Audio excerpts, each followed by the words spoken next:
This is my talk. Thank you to Robert, who you heard earlier, for inviting me to this. This is actually a 40-minute version of a 10-minute presentation that I gave about 4 months ago.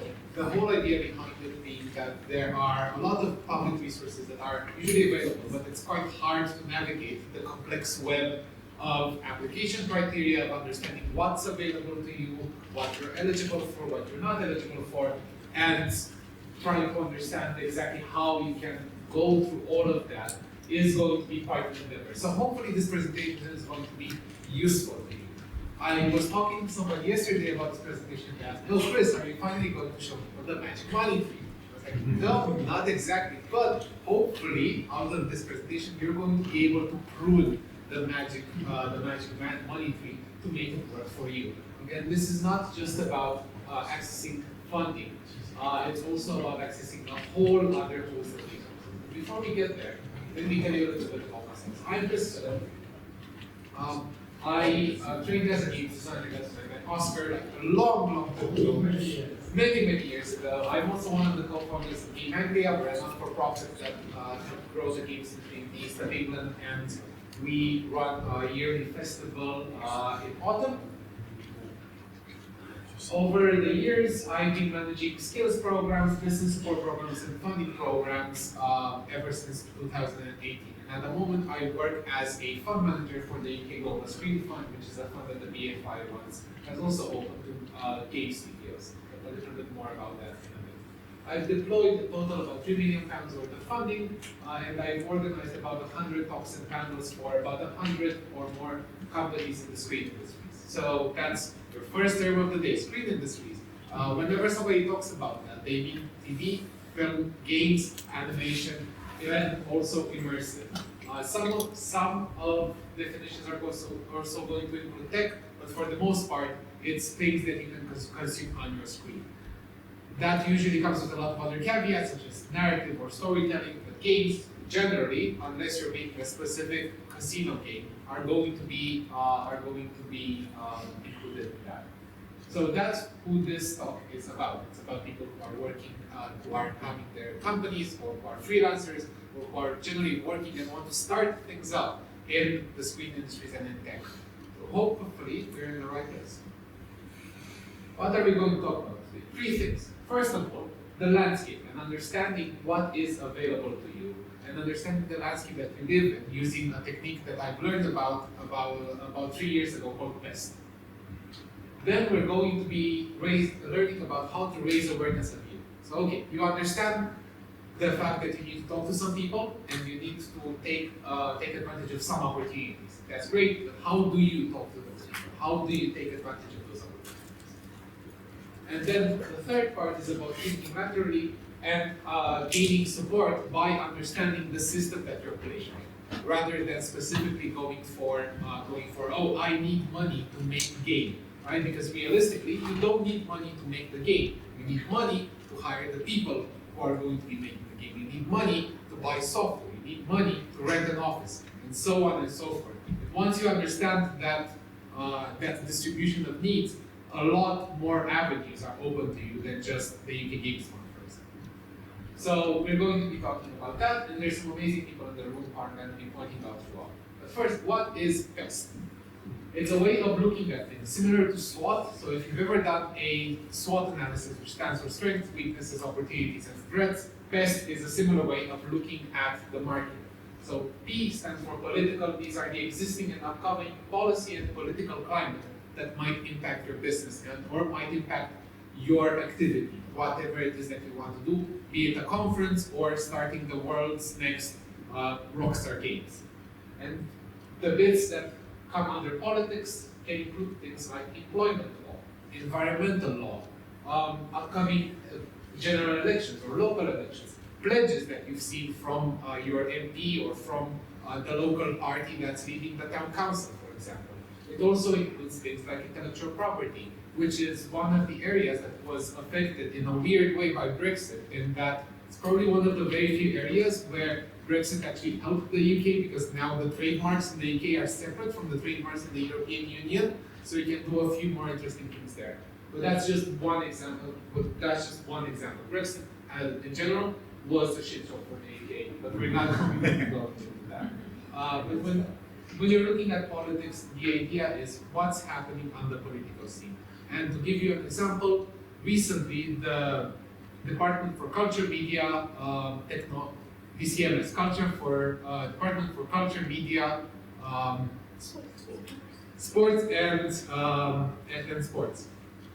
Yeah, Department for Culture, Media and Sports. Got split up by the government, and now we have the Department for Culture and Media, I think. And then separately, we have the Department for Science, Innovation and Technology, which are two different departments. What that meant for organizations like UKI and Creative UK, who are going out there and lobbying for the rights and benefits of companies in the games industry, meant that everybody now has to really update all of their contacts list, restart lobbying for certain things, re-explain what loot boxes are to a whole new set of policy advisors. So all of these things, whether you understand how they work or not, are going to affect you. At the same time, knowing that they happen means that you can leverage these as opportunities. So next year, probably we're going to have general elections. What that means is that you, as voters, are going to actually be able to sit down and chat with any of the potential MP candidates and talk to them about why it's important to support the games industry, to support Norwich, to support Norfolk, and your business or your initiative. Then we have economical. These are economic factors that are going to affect your business, which can create opportunity. These are things like interest rates, the increasing cost of living, access to investment, the end of the tax year, as well as trade deals and things like free ports, which are all really interesting, and you can talk about that with accountants, with lawyers, with your local growth hub, and they're going to explain to you why these things are important, how you can take advantage of them. Just to give you an example, when you're looking at this, access to investment, there's this thing called SEIS, which allows you to get investment into your company as long as it's a high-risk company of up to, I want to say, £200,000 at very advantageous rates for your investors.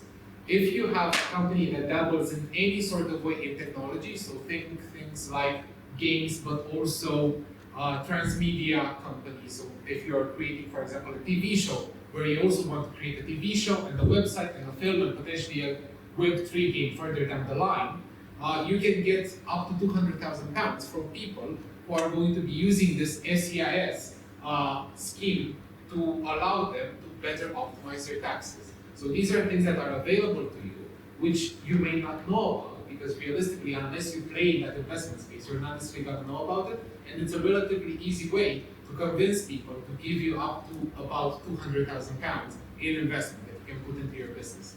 Also, economical, there are schemes, and there are going to be additional schemes starting in April of match funding from the local enterprise partnership and other similar bodies, which are going to match fund up to, let's say, £25,000 into your business. So if you or somebody you know can invest £25,000 into a certain type of business, for example, a high-tech one or a games one, they are going to put another £25,000 on top of that, and you have local groups that are able to do that. Then we're looking at social, the changing nature of society, and Susie and Robin have talked about this at the beginning. Remote work, a really big shift in the way that we hire. Here in the east of England, we have this really big issue of geographical fragmentation. People are based in King's Lynn, and to get from King's Lynn to Ipswich, for example, where I used to be based for about 5 years' time, if you don't have a car, it's going to take you most of the day. However, since we all have internet, and BT is next door, and we've invested quite a lot in the digital infrastructure, it means that anybody from Ipswich can hire anybody from King's Lynn and work with them on Zoom, or on Slack, or on WhatsApp group. And nobody is going to be the wiser. So think about all of these things and identify them as opportunities. And then lastly, technological. These are things like the energy sector, disruptive technologies.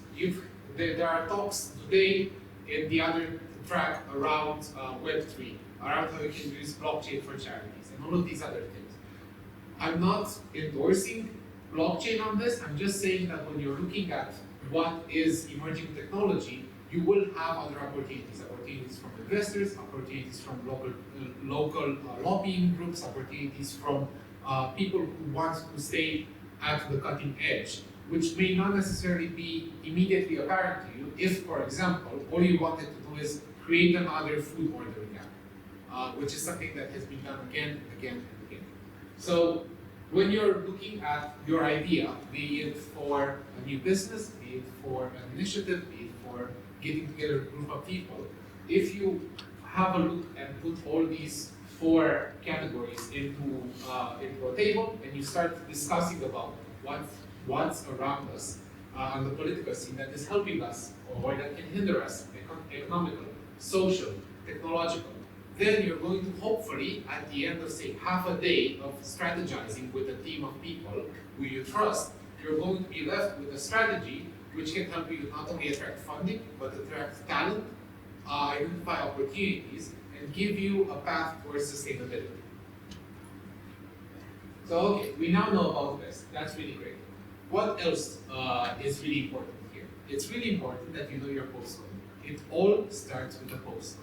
And if you understand where your postcode puts you, because we are still living in a postcode lottery world, that can unlock additional opportunities for you. And I had a look at the postcodes in Norfolk, and they're all really, really interesting, right? Because when you're looking at Norfolk, it kind of makes sense, right? It's Norfolk County, it's Norwich as the city that's at the center of Norfolk. That's really great, but it's not exactly that, because Norfolk comes on top of years and years of infighting, dividing, putting together local authorities, unitary authorities, combined authorities, county authorities, district authorities, and so on.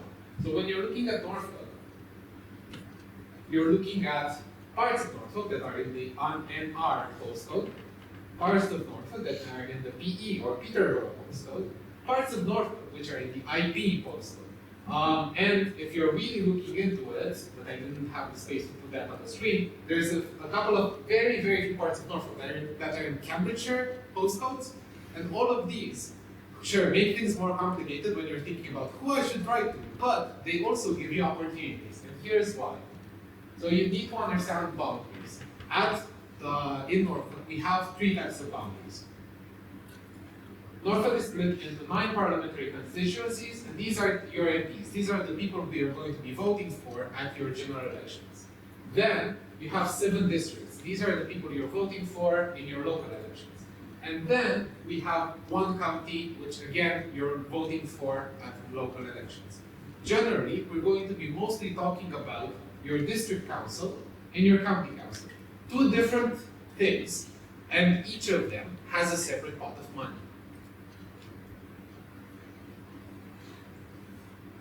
One important thing to do is to look for your, get your postcode, and your postcode is going to give you your district, or you may know what district you're in.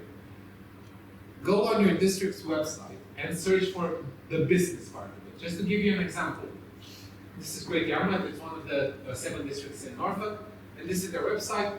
Right in the middle, we have business, and there we have business, coronavirus support, business, land and property, tourism, leisure, and venue hire licensing and market trading. And then underneath that, we have view all business sections. If you navigate through the website, and you're going to need to do this 7 times to actually see what's out there for all different districts in Norfolk, you finally get to this website, which is called Enterprise Great Yarmouth.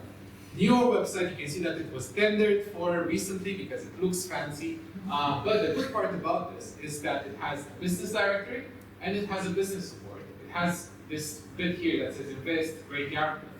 And in business support, there's a section that says funding. So that's where you can access funding that has been specifically ring-fenced for businesses which are based in Great Yarmouth, which is really great because that's why you can access it. All of you, whether you have again an initiative or a company or a group of people, are exciting because you're in tech, or you're tech adjacent, or you're in games, or you're arts adjacent, or you're in the screen industries.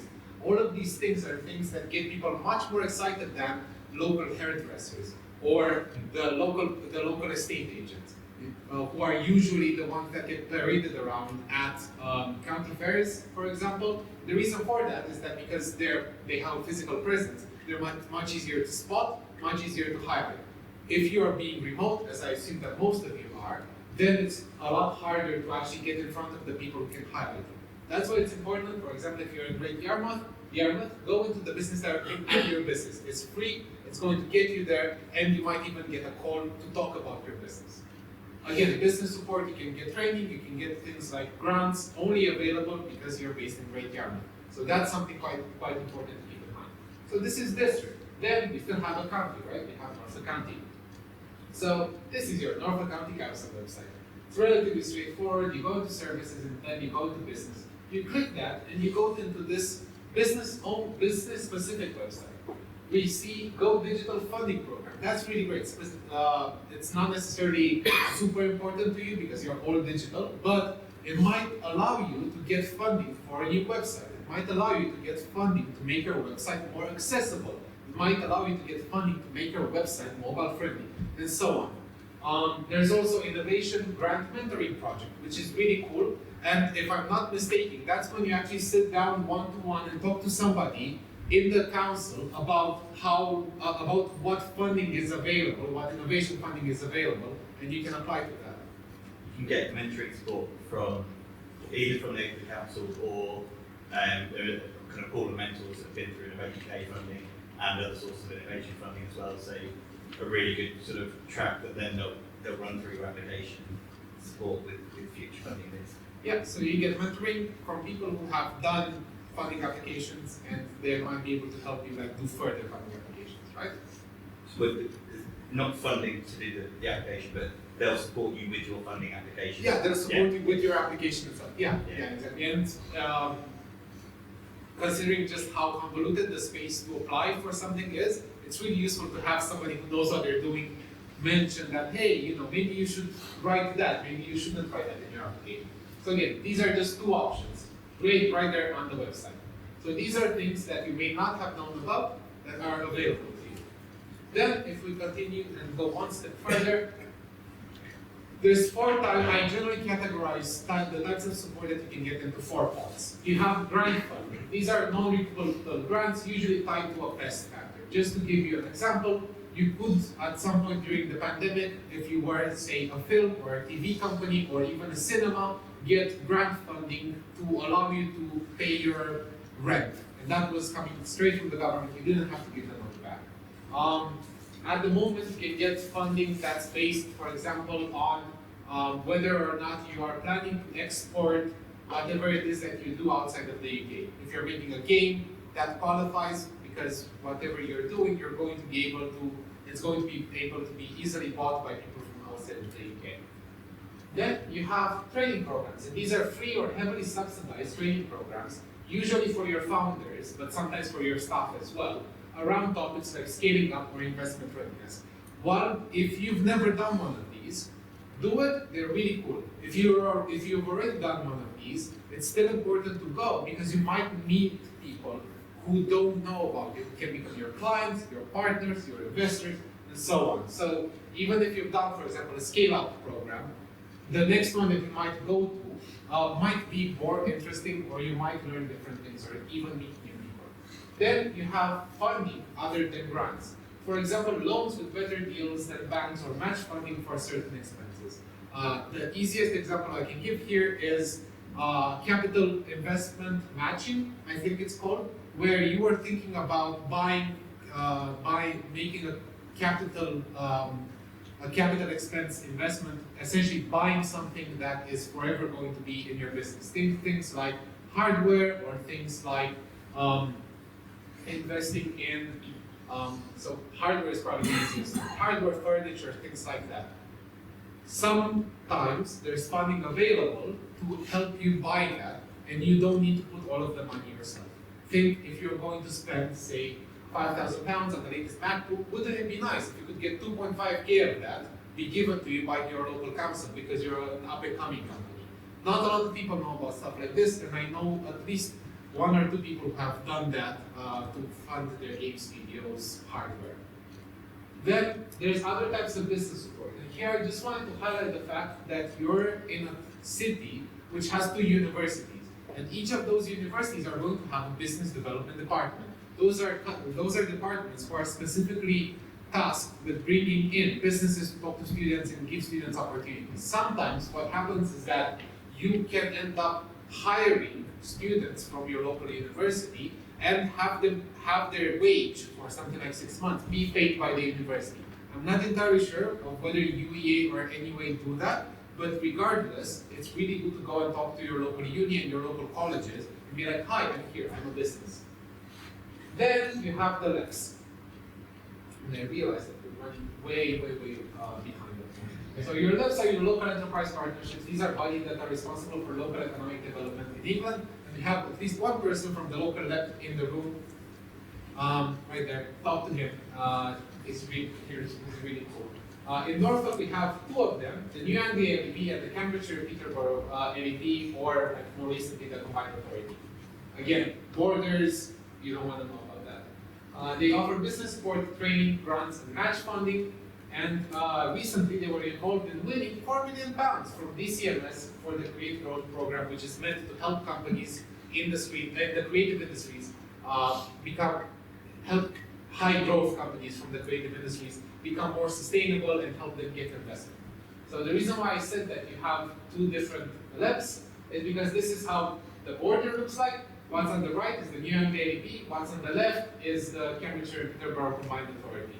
So two different websites based on where you're based. They're going to offer relatively similar services. It's good to chat with them even if they're not going to have something that you qualify for at the moment.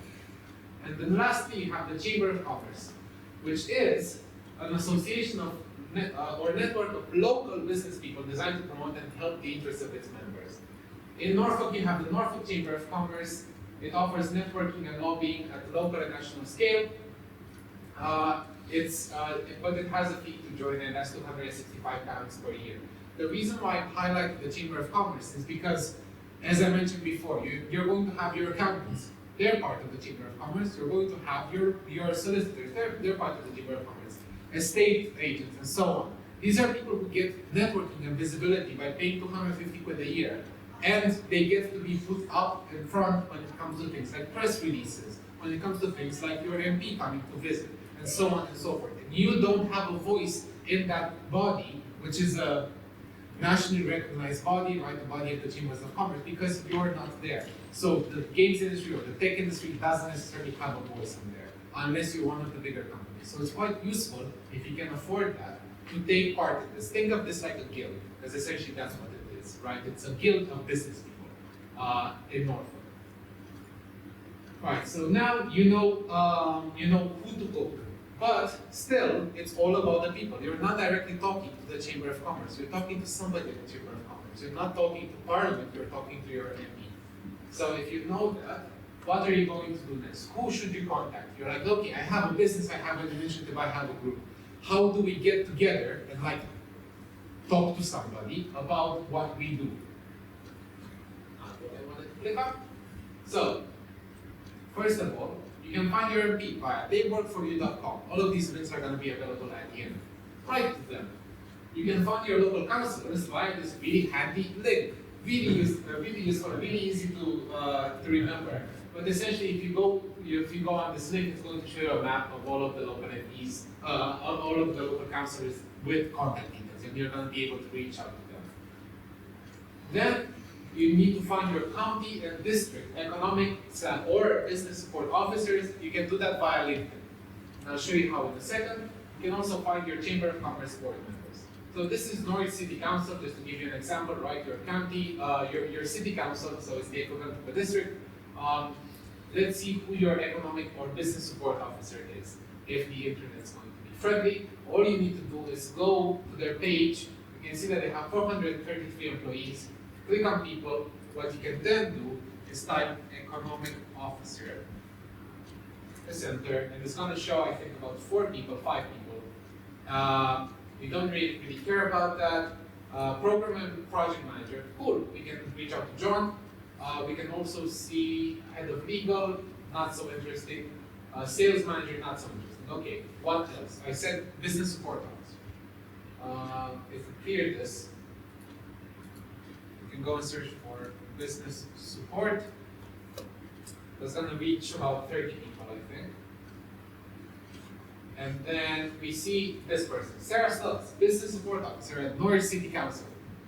She's the person who is going to be able to tell you about all of the opportunities to get business support in Norwich as a business in Norwich, because that's genuinely her job. So you can reach out to people, you can reach out to Sarah, you can reach out to Chloe, and so on and so forth, both based on your county and your district. And it's pretty easy to do that via LinkedIn. What should you say? Well, first of all, introduce yourself.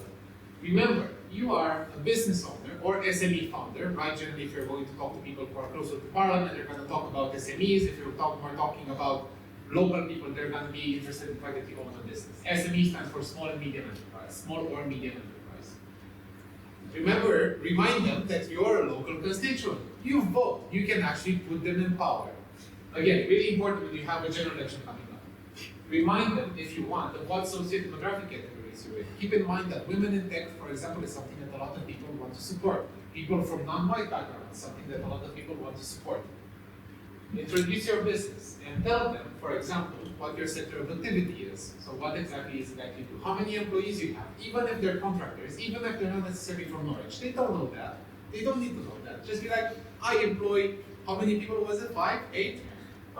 5 people. That's great. They don't need to know that they're not PAYE and all local voters. They need to know that you're a business that actually employs 5 people. That's great.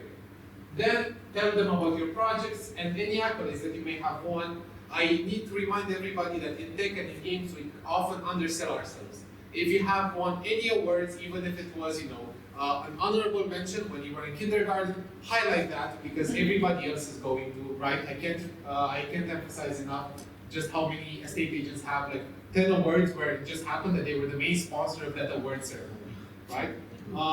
So highlight any and all accolades you might have and ask for available support and offer help yourself. Right? How may I help you as somebody who has a business that's making games or that's making websites or whatever. And in the presentation, I've also added an email, a sample email that you can send them. I just said I have 4 employees. I would have to break through grid, right? You can take that away and put whatever it is that you are that you're thinking about. And all of this was written with ChatGPT, so I just had to give it a so it's really useful with things like that, right? Especially when English may not be your first language. Rule number 1, though, don't be a dick, and I can't emphasize this enough. I keep telling people, everybody, myself included, right? My day job is working with the UKGSF. My funding comes from DCFS. Technically, my own and your tax money pay for my job. You can say, to a degree, that we are people, and all of those people you've seen who work in local councils, you pay them to help you. However, they're still people, and if you're nice to them, they're going to be nice to you. If you're a dick to them, they're going to do everything in their power to avoid you. And believe me, there's a lot of rules and regulations that have been written and guidelines specifically to allow them to avoid it. So be nice to people. That's why it's important to offer help. Who else can help? And this is the last part of the presentation. Trade bodies. These are bodies where you can pay, similar to a Chamber of Commerce, a membership fee, and they can offer, they can lobby for you, they can help with local matters as well. Just to give you some examples on the screen, Yuki and Taiga in games, PACT in film and TV, Access VFX and visual effects, Animation UK if you're in animation, Tech UK if you're in tech, Creative UK if you're in any of the creative sectors. Then you have unions, and these are for the workers. They lobby and provide a voice to management and benefits to members. You have unions like Unite, IWGB, PEC, and so on. Then you have political parties, which these help create policy and manage administration and budgets from parish level all the way through to parliamentary constituencies. One of the reasons why I mentioned the political party is because they're always going to be interested in helping out whether or not they're in power. So whether your MP at the moment is somebody from the Conservative Party, an independent, or somebody from Labour, there's also always going to be somebody else who may be from your political party who is not in power, but they're looking for help in order to highlight the business like yours, highlight the group like yours, and help you gain relevance, because you're also going to be a good case study for them. Then you have local groups and organizations such as Norfolk Game Developers and NordFR. as well as Game Anglia. These are local incorporated or unincorporated groups that organize meetups, festivals, demo days, and so on. These are groups where many people have one voice because they care about the same thing. Then you have your local libraries, and these have free access to things like academic journals, where you can find target market research, trend research, audience research. So you can check out the website called Access to Research, where you can find your local libraries, where you can get a ton of academic journals if you're interested in that. Then you also have your local university. I absolutely love this building from UEA. I have no idea exactly where it is, but I'll go and find it because I love brutalism. You have both UEA and NUA. These are universities that work with businesses and they can help businesses by providing access to resources, offering projects to students, career fairs, etc. Also, check out the colleges.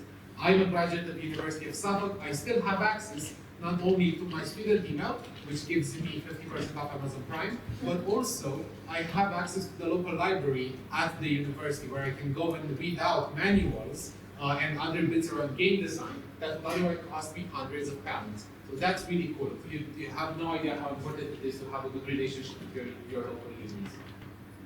Then you have a certain number of companies. UK Games Fund, they manage the UK Game Fund and Transfuser, which is for students and graduates who are looking to start a company, and they offer grants as well as business support to game companies of up to £25,000.